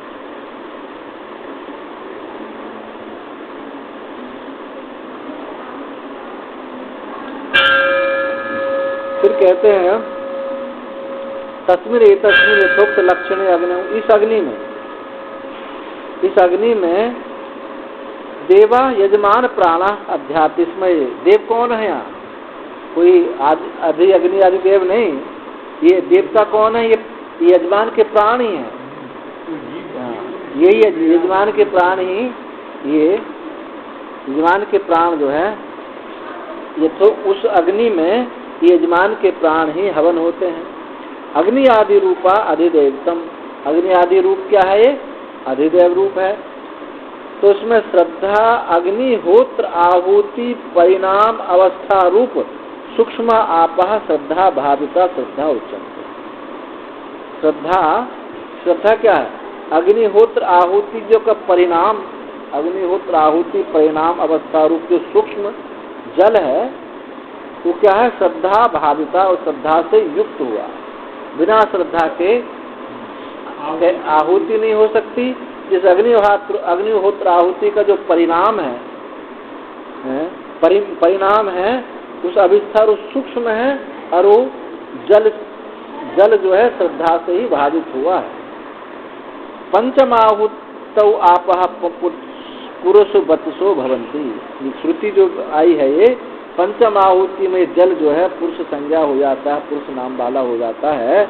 इति अपाम होम्यतया प्रश्ने सुतत्वात्, इस जल में होम्य रूप से, जल में होम्य रूप से प्रश्ने सुतत्वात्, इस प्रश्न में कि पंचम आहुति में वो जल पुरुष संज्ञा हो जाता है।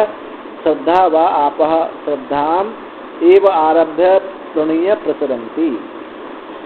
श्रद्धा निश्चित रूप से श्रद्धा, ये जल श्रद्धा को ही आरभ्य प्रणीय प्रसरंती, यानी श्रद्धा रूप सामग्री को जुटा करके ही हम हवन करते हैं। जब तक श्रद्धा नहीं हो, कुछ और भी समिध आदि ना हो तो कैसे यज्ञ होगा? तो श्रद्धा रूप जल को, इसी को हम एकत्रित करके ही यज्ञ किया जाता है। ऐसा इस श्रुति से ये जाना जाता है। ताम श्रद्धाम अब रूपाम जुहवती, उस श्रद्धा को, उस जल रूप श्रद्धा को ही वो हवन करते हैं। तस्य आहुते सोमो राजा अपाम शब्द श्रद्धा शब्द वाच्या नाम द्विलोक अग्नौ हुता नाम परिणाम सोमो राजा भवति। तस्य आहुति, उन दोनों आहुतियों का सोम राजा है। ये श्रद्धा शब्द वाच्य जो जल है, ये उस यज्ञ करने का द्विलोक में वो हवन किया हो, उसका परिणाम है ये सोम राजा अर्थात चंद्रलोक की प्राप्ति। चंद्रमा को वो प्राप्त हो जाता है, चंद्रलोक को प्राप्त होता है, ये उसका फल हो जाता है। यथा ऋग्वेदादि पुष्प रसा ऋगादि मधुकर उपनीता ते आदित्य यश आदि किर्ये कार्ये रोहित आदि रूप लक्षण आरभते इति उत्तम। जैसे पीछे मधु विद्या में बताया था, क्या बताया था कि ऋग्वेद आदि जो है पुष्प है, ऋग्वेद आदि से जो रस लिया गया है, ऋग्वेद आदि पुष्प रस है, और उसमें ऋचाएं जो हैं ऋगादि वो क्या है, मधुकर है।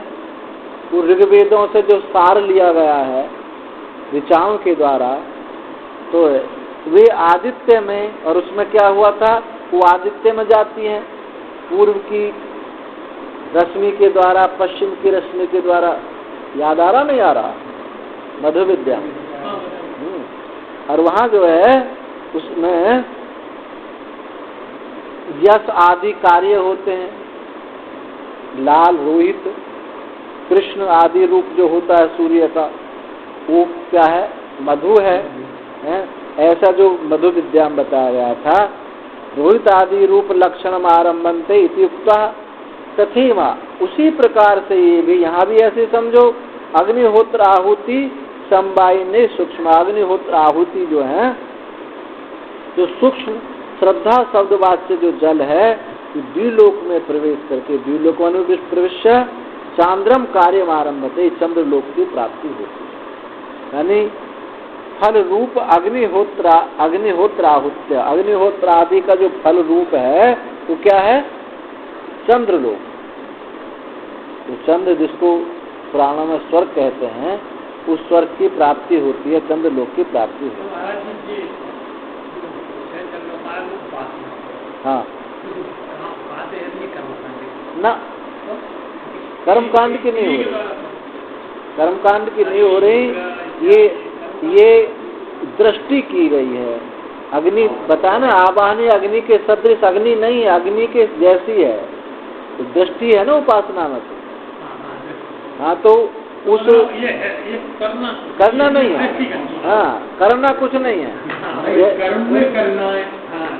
वहाँ कर्म करना बताना, मैंने ही बताया था, एक दिन बताया था कि जो वानप्रस्थ लोग हैं जिन्होंने अग्निहोत्र आदि कर्म किए हैं, फिर जब गृहस्थ शासन पूरा होगा, वानप्रस्थ में चले गए, तो जो उन्होंने किया है उसी में वो ईश्वर भावना करते हैं, कहीं प्राण की भावना, कहीं वायु की भावना, यानी हिरण्यगर्भ की भावना, व्यापक की भावना करते हैं। तो इस व्यापक की भावना यहाँ की जा रही है, और इसका पहले बता चुके हैं कि इस अग्नि विद्या का फल क्या होगा, संसार से वैराग्य हो जाए। इतना यज्ञ आदि कर करके, इतना तप, जल पी करके, दूध पी करके, इतना तप करके चंद्रलोक की प्राप्ति हुई, फिर वहाँ से फिर लौट के इस पृथ्वी लोक में फिर उसी माँ के गंदे नाले में, तालाब में जाकर के फिर सोना पड़ा। तो ये वैराग्य कराने के लिए सुनाया जा रहा है, यानी भाव प्रधान है। भाव से प्रधान है, ये कर्म, ये इसमें केवल कर्म नहीं, कर्म नहीं, हाँ दृष्टि करनी। ऐसे ही आप भावना करें, दृष्टि करें, तो आपको हो जाए कितना परिश्रम करने के बाद में फिर वही स्थिति, इससे इसको छोड़ दो, उत्तरायण मार्ग से चलो, दक्षिणायन मार्ग से ये वैराग्य कराने के लिए बात कही जा रही है।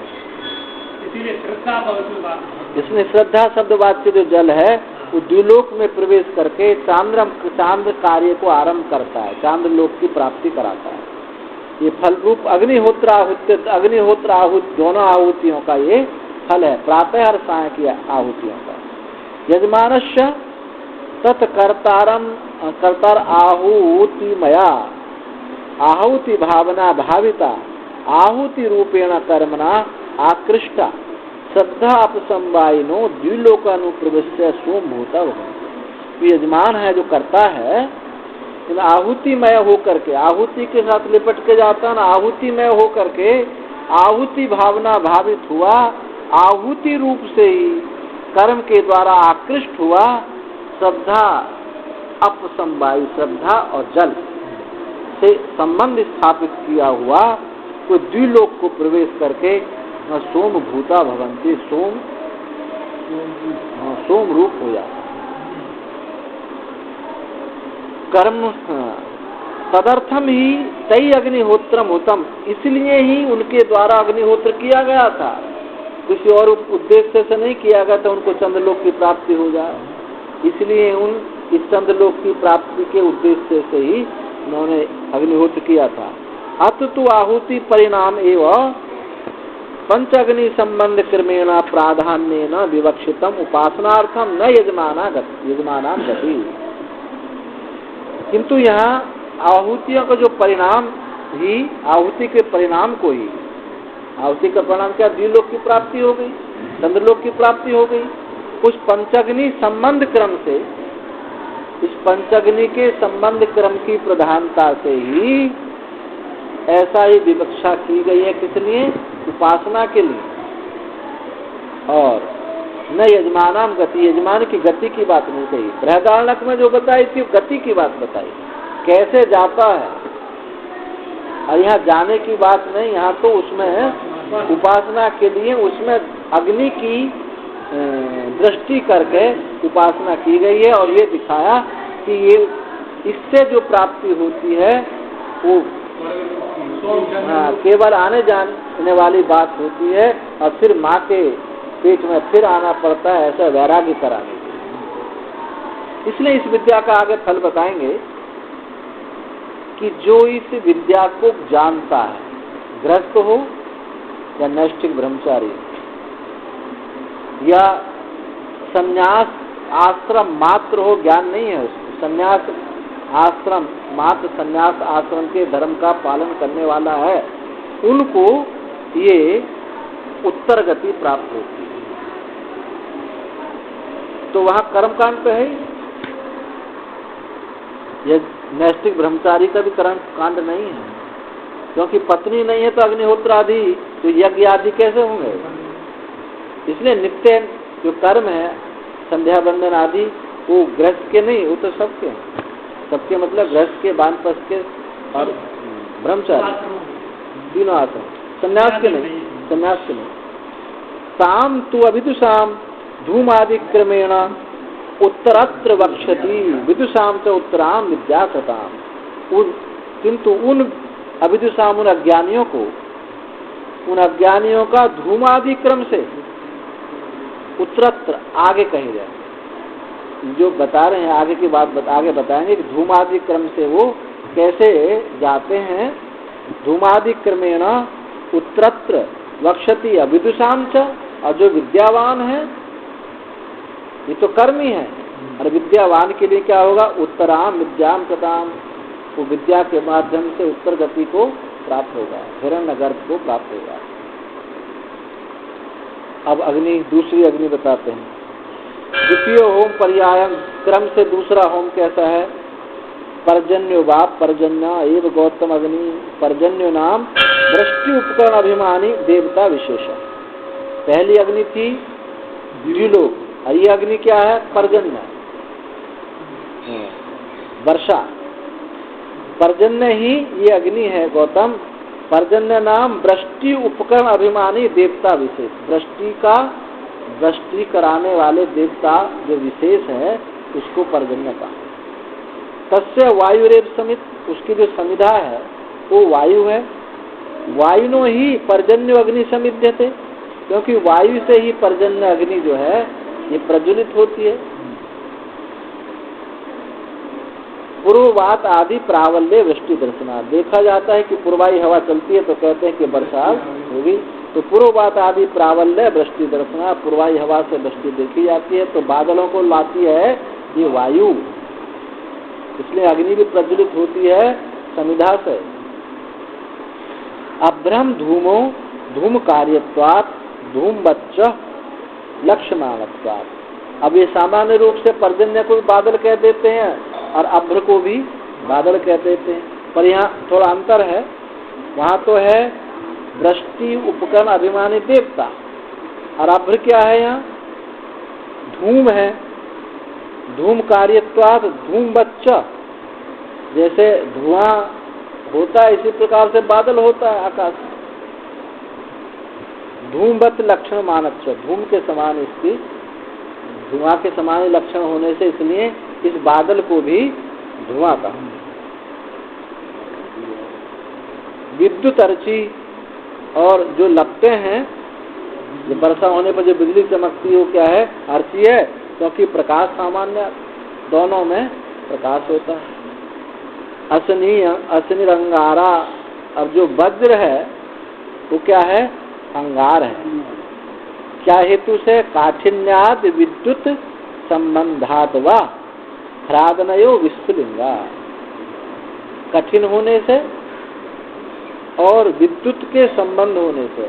इस अंगार उसको कह रहे जो बिजली बीच से गिरती है ना, वज्रपात जो होता है उसको कह रहे हैं काठिन्यात विद्युत संबंधात वा ह्रादनयो विस्फुलिंगा।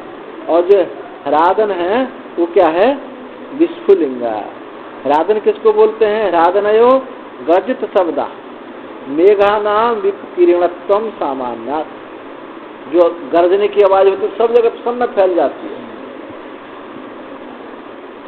मेघों का जो विकिरणत्व है वो सामान्य जैसे बादलों में आवाज होती है, इस प्रकार से इसको कहा है विस्फुलिंग। चिंगारी भी चारों तरफ फैलती है। तस्मिन अग्नौ देवा पूर्वत सोमम राजानम जुहवती, जैसे पहले बताया था ये द्विलोक में हवन किया, ऐसे ही पर्जन्य अग्नि में देवता यजमान के जो प्राण हैं पहले के समान इस सोम राजा को हवन करते हैं, यानी उस सोम राजा को इसमें हवन कर देते हैं। तस्या आहुति वर्षम संभवती, उस आहुति का, उस आहुति से क्या होता है? वर्षा होती है। श्रद्धाख्या आपः सोमाकार परिणीता द्वितीय पर्याय पर्जन्य अग्नि प्राप्त वृष्टित्व परिणमते। उस श्रद्धा नामक जो जल है सोम आकार से परिणित हुआ, सोम के आकार से परिणित हुआ। इस द्वितीय पर्याय में, दूसरे क्रम में, पर्जन्य विद्या में पर्जन्य अग्नि को प्राप्त करके दृष्टि रूप से परिणाम को प्राप्त होता है। वर्षा जो हो गई, अब ये पृथ्वी बाब गौतम अग्नि इत्यादि पूर्वक तीसरी अग्नि है। तो वर्षा जो हुई तो पृथ्वी पे तो होती है, तीसरी अग्नि को बताया पृथ्वी, इस पर वर्षा गिरती है, ये पृथ्वी अग्नि है। तस्या पृथ्वी आख्या अग्नि संवत्सरम समित, इस पृथ्वी नाम अग्नि का जो समित है, समिता है वो क्या है? संवत्सर।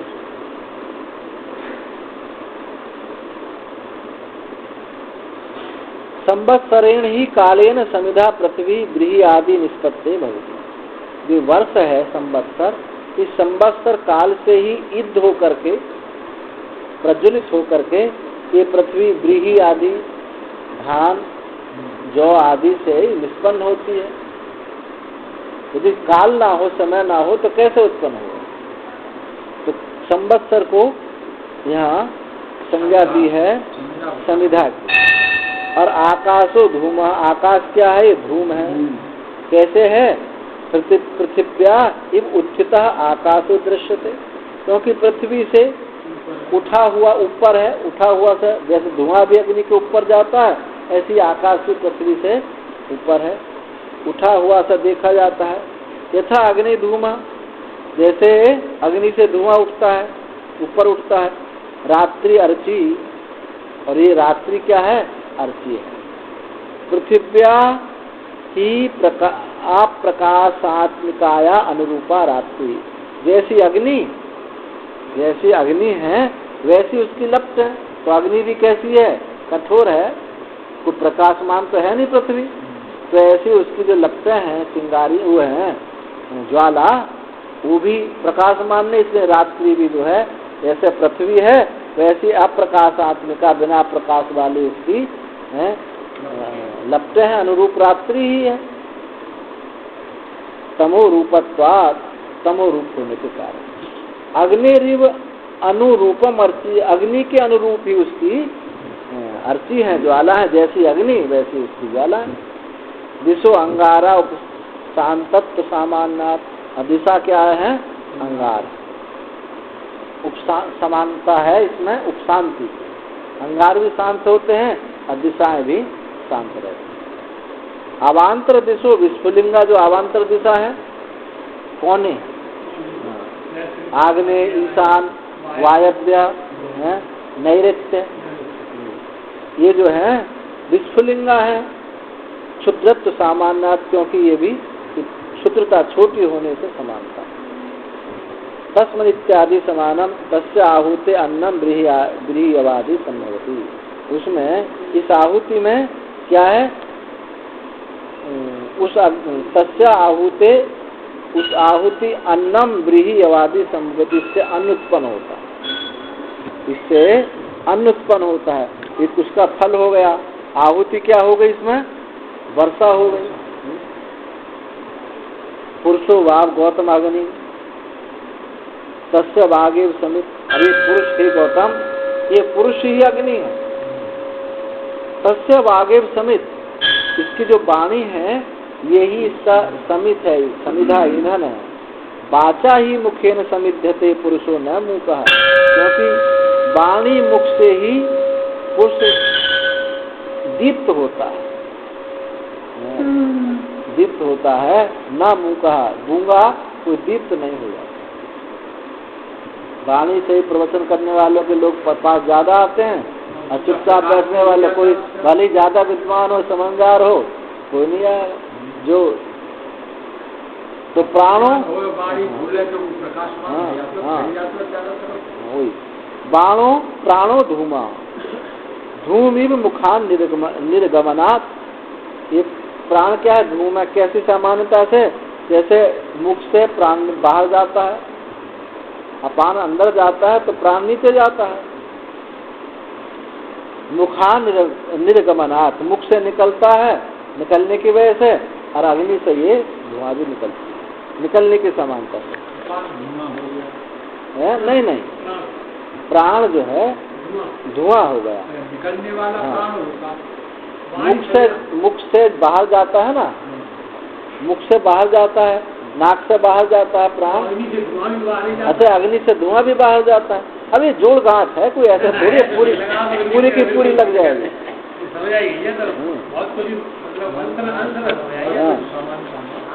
मुखाद निर्गमनात् जीवो अर्ची लोहित्वात्। अजीवा क्या है? अर्ची है। क्यों? लोहित्वात्, जीवा भी लाल होती है और जो अर्ची होती है वो भी लाल होती है।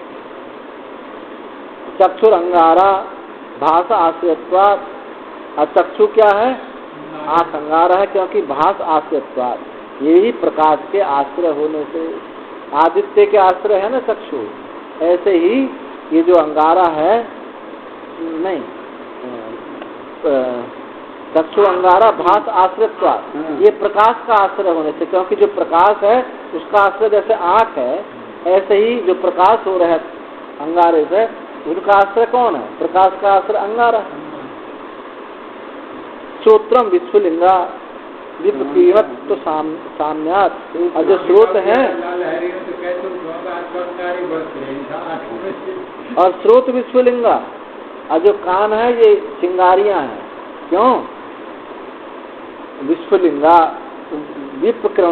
विपकीवत तो सामान्यात, क्योंकि इनका जो फैलना है, आवाज जो जाती है वो भी सब जगह फैल जाती है, और चिंगारी तो फैलती है निकल करके बाहर, उनका फैलने की सामान्यता से।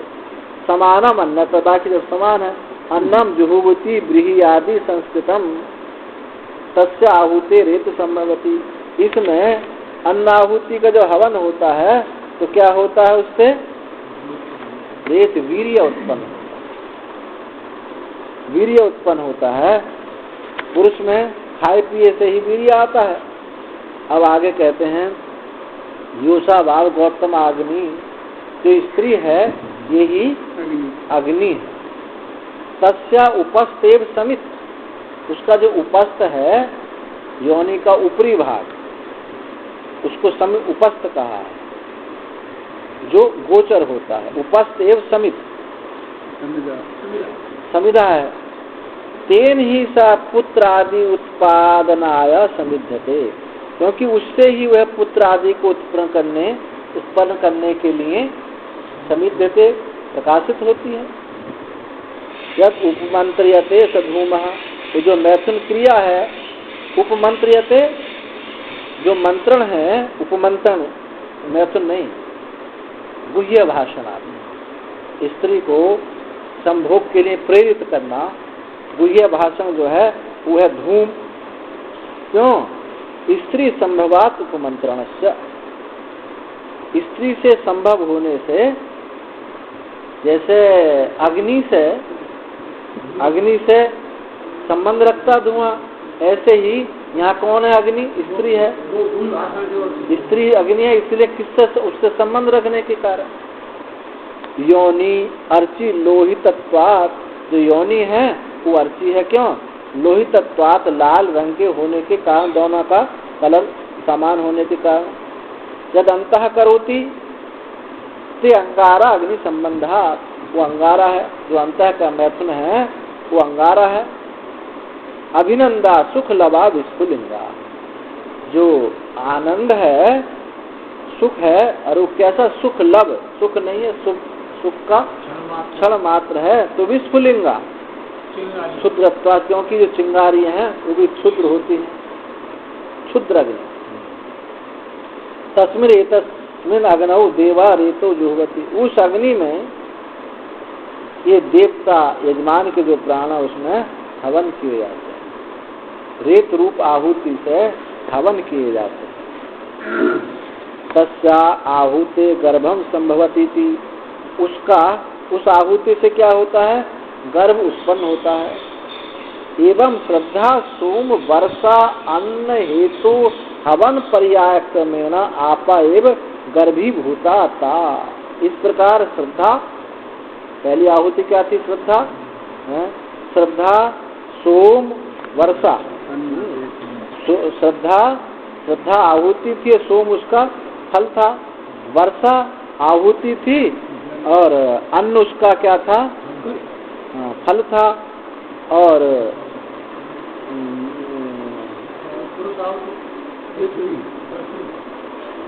श्रद्धा आहुति थी, जल उसका कार्य फल हुआ, वर्षा आहुति थी, और उससे अन्न उत्पन्न हुआ, अब फिर अन्न आहुति ही उससे रेत उत्पन्न, अन्न आहुति रेत उत्पन्न हुआ।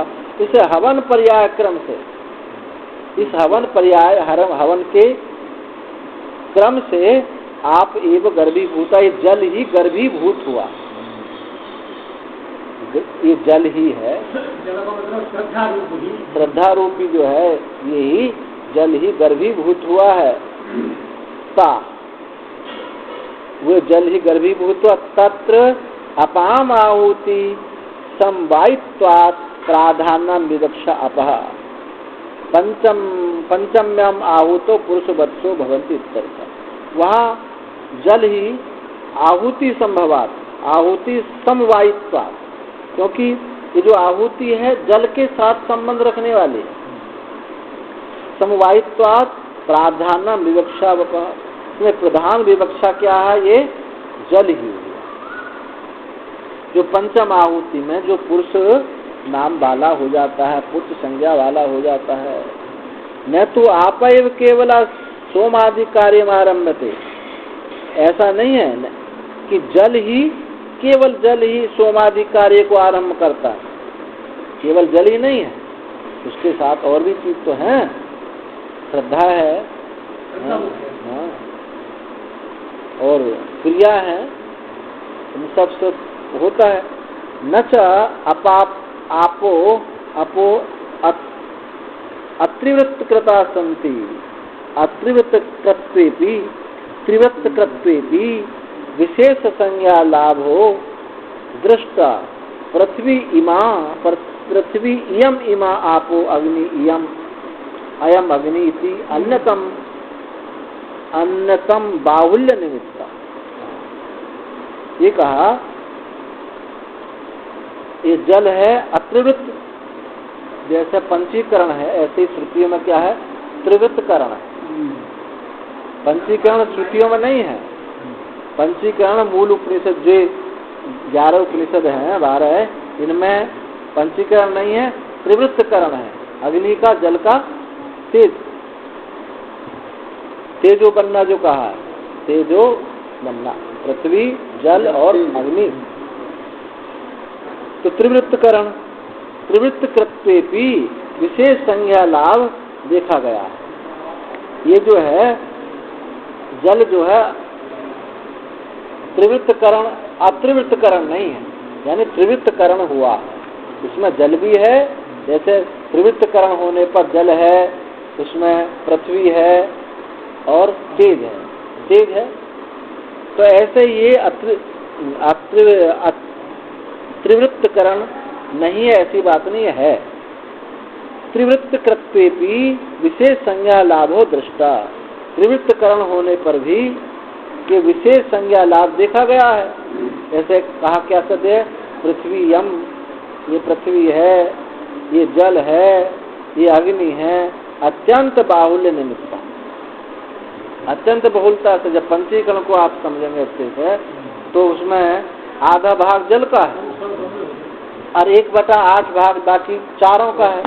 पर जल की बहुलता होने से और भी है उसमें, परंतु जल कहा जाता है। ऐसे यहाँ त्रिवृत्तकरण है, उसको भी ऐसे ही पंचीकरण की तरह ही किया गया। श्रुति में पंचीकरण की प्रक्रिया नहीं है, त्रिवृत्तकरण की प्रक्रिया। तो जब त्रिवृत्तकरण हो जाता तो कहते हैं ये पृथ्वी है, ये जल है, ये अग्नि है। ऐसे अन्यतम उनमें से एक की बाहुल्यता देखी जाती है, एक की बहुलता होती है, 2 गौण होते हैं। तस्मात् समुदितानि एव भूतानि अब बाहुल्यात्, इसलिए जो समुदितानि यानी जो सम्मिलित हुए भूत हैं और जो भूत हैं वो उनमें जल की ही बहुलता है। कर्म संवायिनी सोमादि कार्य आरंभकानी, जितना भी यज्ञ सोमादि कार्य आरंभ करने वाले जो जितनी भी कर्म संवायी चीज हैं, इनमें जल की ही प्रधानता है। भाई आचमन करेंगे तो जल, प्रोक्षण करेंगे तो जल, आहुति देंगे तो जल, यानी जल की ही प्रधानता है, इसलिए अभी इसको जल कहा। जल ही जीवन है। दृश्यते च द्रव बाहुल्यम सोम वृष्टि अन्न रेतो देहेषु, और ये जो आहुति ये थी सोम वृष्टि है और अन्न और रेत, जो कार्य रूप फल जो इनके दिखाई दिए थे, इनमें भी जल की प्रधानता है। भाई सोम लता जो है, सोम रस द्रवी तो है और वृष्टि तो है ही पानी, और अन्न जो है उसमें भी पानी के बिना हो नहीं सकता, और रेत वीर्य उसमें भी, तो रेत जो है हाँ, तो वो जो है जल ही है। बहुद्रवम च शरीरे शरीरम यद्यपि पार्थिवम, यद्यपि शरीर में बहुत जल है तो अभी पार्थिव कहा जाता है। खून सारा जल भरा है, फिर भी इसको पार्थिव कहा जाता है। तत्र पंचम्याम आहूत हुतायाम रेतो रूपा आपो गर्भीभूता। इस प्रकार पंचम आहुति में ये हवन किया हुआ रेत रूप जो जल है ये गर्भ हो जाता है।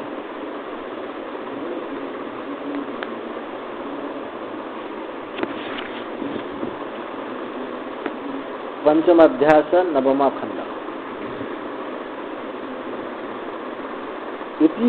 इति तु पंचम्याम आहूतौ आपः पुरुषवत्सो भवन्तीति सौलवा व्रतो गर्भो 10 वा 9 वा मासान्ता सहित्वा यावद वा अथ जायते इति तु एवं तो पंचम्याम आहुतौ आपः पुरुषवत्सो भवन्ति व्याख्याता। इस पंचम आहुति में जो पुरुष जो है, जल जो है पुरुष संज्ञा हो जाता है, ऐसी व्याख्या होगी। एक व्याख्या, एक प्रश्न का उत्तर हुआ। कौन सा? पंचम प्रश्न। यत्तु द्विलोकादि माम प्रत्यावृत्तयो आहुतियो पृथ्वी पुरुषे स्त्रियं क्रमेण अभिष्य लोकम प्रत्युत्थायी भवन्ति इति वाचनेक उक्तः तत् प्रासंगिकम यह उच्यते। किंतु जो द्विलोक से ये प्रत्यावृत्त लौट करके दोनों आहुतियों से पृथ्वी पुरुष स्त्री को क्रम से प्रवेश करके लोक प्रत्युत्थायी यानी लोक के प्रति उत्थान होता है, फिर जो है चंद्रलोक को जाने के लिए तैयार हो जाता है, उत्थायी होता है। इति वाचनेक में ऐसा कहा गया। तत् प्रासंगिकम यह उच्चते, वह प्रासंगिक ही यहाँ बात कही गई थी, प्रसंग से बात कह दी गई थी। यहाँ तो अग्नि की बात थी, क्योंकि उससे मिलती जुलती बात थी, इसलिए प्रसंग से बात कह दी। यह च प्रथमे प्रश्नोक्तः वेत्था, जो पहले प्रश्न में कहा था, यदि तो अधि प्रजा स्त्रियंती, प्रजा यहाँ मर करके कहाँ जाती हैं, तस्य अयम उपक्रम, उसका ये उपक्रम है। कौन सा? 7वां प्रश्न। स गर्भो अपाम पंचमः, वह जो गर्भ है, गर्भो अपाम पंचमः परिणाम विशेष, पंचम आहुति का जो परिणाम विशेष जल है, आहुति कर्म समवायी नाना श्रद्धा शब्द वाच्याना उल्वावृत उल्वेन जरायुना आवृतो परिवेष्टित। ये पंचम आहुति का जो परिणाम है कर्म संवाई श्रद्धा शब्द वाच्य जो पंचम आहुति थे, उसका परिणाम क्या है? ये गर्भ स्थापित होना। और उल्वावृत उल्वेन जरायुना आवृत, जो गर्भ से जेर से लिपटा हुआ 10 व नवमा मासांतम मातु कुक्षी सहित 10 अथवा 9 महीने माता की कोख में शयन करके यावता कालेन न्यून अतिरिक्तेन वा अथ अनंतरम जायते।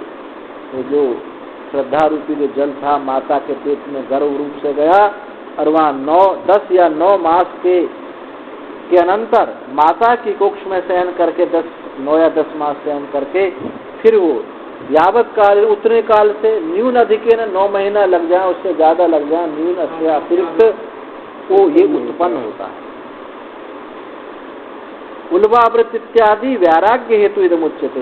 ये जो बात कही गई है उल्वावृत, इतना सब कुछ करके फिर वही गंदे नाले में आया है, इतना यानी चंद्रलोक तक की यात्रा करिया, चंद्रलोक को प्राप्त करके फिर उसी नाले में गिरा।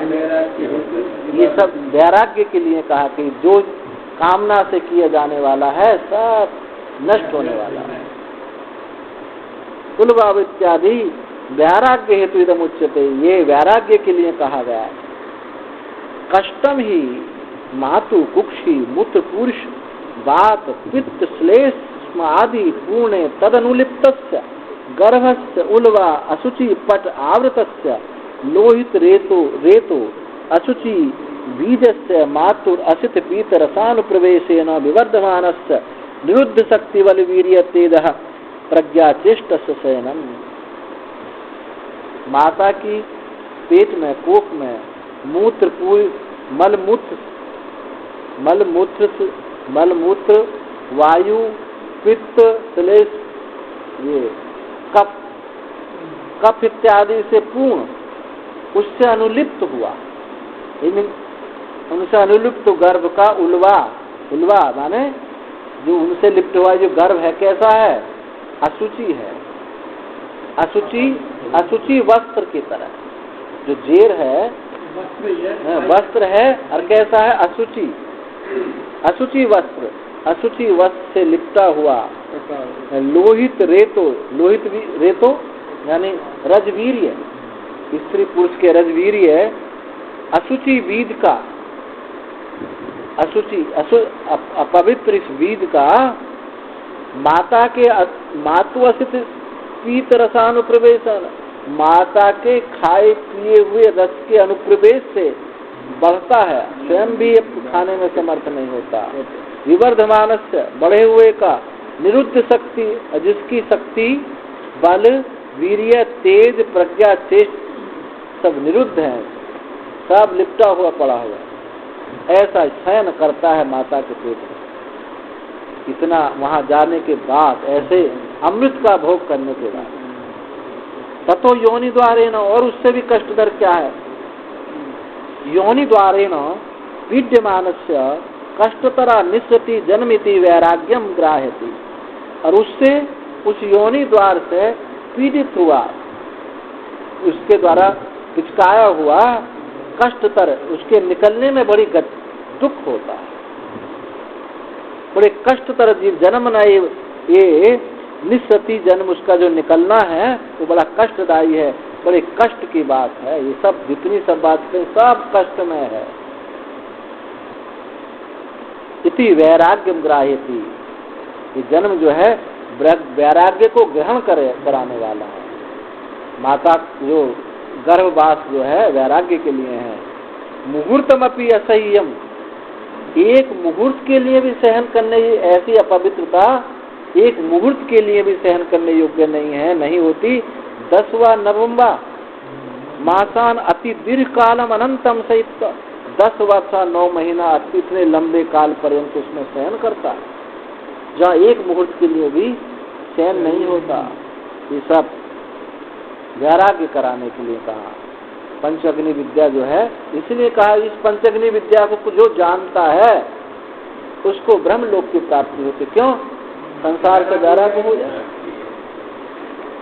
स एवं जातो यावद आयुषम, जब वही इस प्रकार जन्मा हुआ जब तक आयु है, पुनः पुनः घटी यंत्रवत गमनागमनाय कर्म कुर्वन् कुलाल चक्रवदवा त्रियक भ्रमणाय यावत कर्मणोपात्तमायु तावत जीवति। जब तक ये जीता है इस प्रकार उत्पन्न हुआ जो ये है, पुनः पुनः बारंबार घटी यंत्र के समान, जैसे घड़ी ऊपर नीचे चलती रहती है के समान आवागमन है, कभी जाता है कभी आता है, कभी आता जाता है। ये जो इस घड़ी का दृष्टांत नहीं लगता, उसका लगता है। जो चलता था ना पेंडुलम,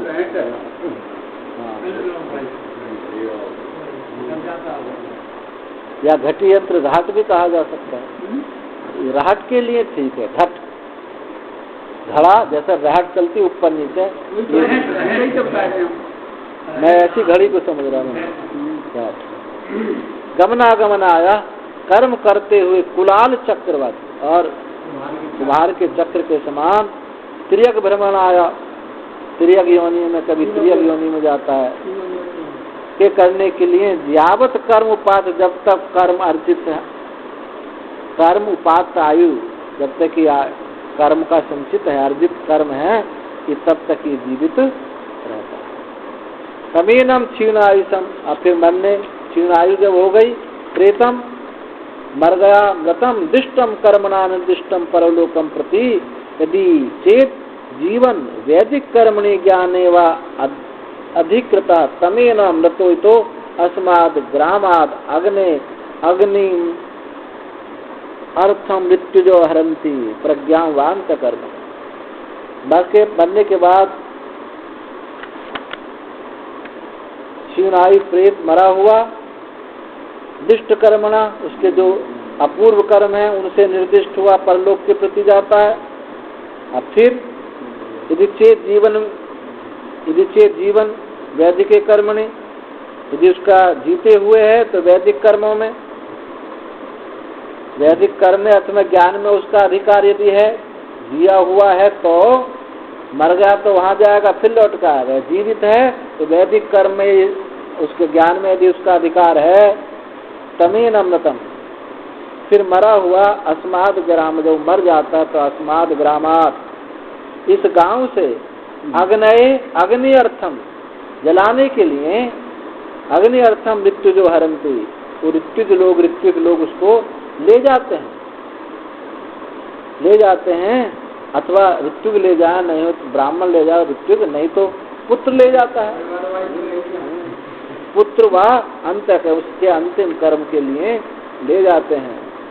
तथैव ये तो आगत हो, जैसे क्योंकि ऐसे ही आया था अग्नि साकाश, अग्नि की कारण से ही आया था, और ऐसी श्रद्धा आदि आहुति क्रम से, श्रद्धा आहुति आदि क्रम से ऐसे आया था, अब जाना भी है। यतश्च पंचम्भ्यो अग्निभ्य संभूता उत्पन्न होती है, क्योंकि पंचम अग्नि से उत्पन्न हुआ, पंचम अग्नि से उत्पन्न होता हुआ, तस्मयी एव अग्नि, उसी अग्नि के लिए स्वामेव योनिम अग्नि महापादयंती, अपनी जो कारणभूत अग्नि है उसको वो प्राप्त कर लेता। फिर उसी अग्नि को, कारणभूत अग्नि कौन सी थी? द्विलोक, उसी द्विलोक अग्नि को प्राप्त कर लेता। ये तो वैदिक कर्म ज्ञान में जिनका अधिकार है उनके लिए। और जो ये कर्म करते ही नहीं, वैदिक कर्म आदि करते नहीं, तो उनके लिए आगे बताएंगे जायस्व जन्म और मरो, जैसे सत्समीप जायते पुनः, जैसे धान कटता है पकता है, इस प्रकार से चलता रहता है। योनिम अग्निम आपादयन्ति इत्यर्थ। अब ये जो शुरू होगा ये बहुत लंबा है, कहीं विराम नहीं है। ओम पूर्णमदः पूर्णमिदं पूर्णात् पूर्णमुदच्यते पूर्णस्य पूर्णमादाय पूर्णमेवावशिष्यते। ओम शांति।